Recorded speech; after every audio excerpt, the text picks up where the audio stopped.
La montagne de Sion se réjouit, les filles de Juda sont dans l'allégresse à cause de tes jugements.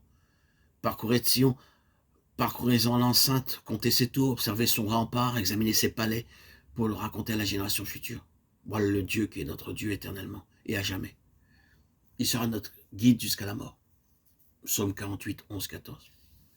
Belle est la colline, joie de toute la terre, la montagne de Sion. Le côté septentrional, c'est la ville du grand roi. Psaume 48, 2.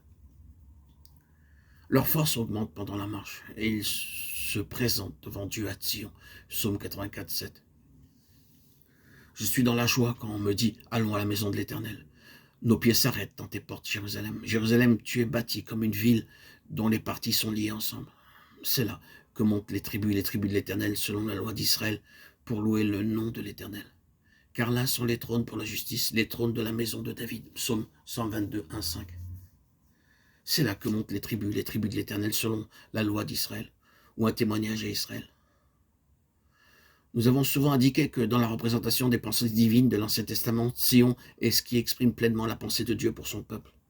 C'est dans Sion que se trouvent tous ces traits et les caractéristiques d'un peuple intégralement selon l'Esprit du Seigneur.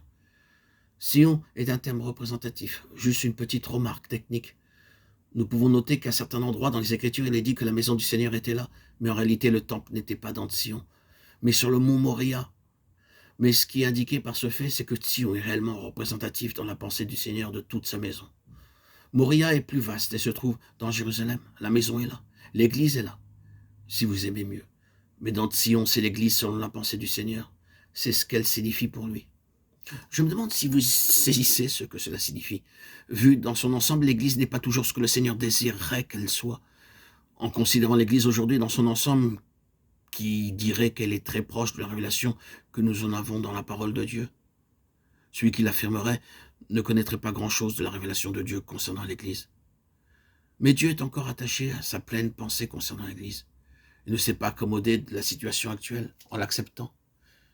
Il tient encore à tout ce qu'il a pensé, désiré avoir. Et dans son Fils, le Seigneur Jésus-Christ, il a cette pensée.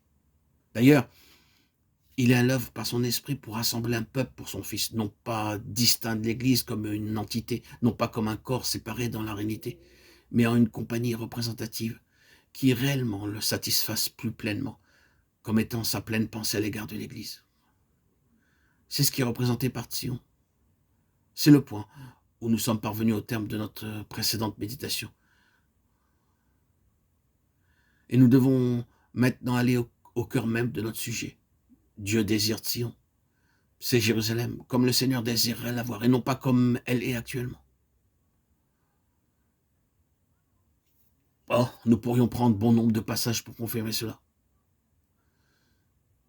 Les rachetés de l'Éternel retourneront, ils iront à Sion avec chant de triomphe, et une joie éternelle couronnera leur tête. L'allégresse et la joie s'approcheront, la douleur et les gémissements s'enfuiront.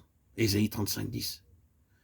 Le Seigneur dit, je retourne à Sion, Zacharie 8, 3. Oui, je reviens à Jérusalem, Zacharie 1, 16. Je retourne pour Sion, car Sion est ce que Jérusalem devrait être selon sa pensée. Sion est la pleine pensée de Dieu. Je suis jaloux pour Sion d'une grande jalousie, et je suis jaloux pour elle d'une grande fureur. Zacharie 8, 2.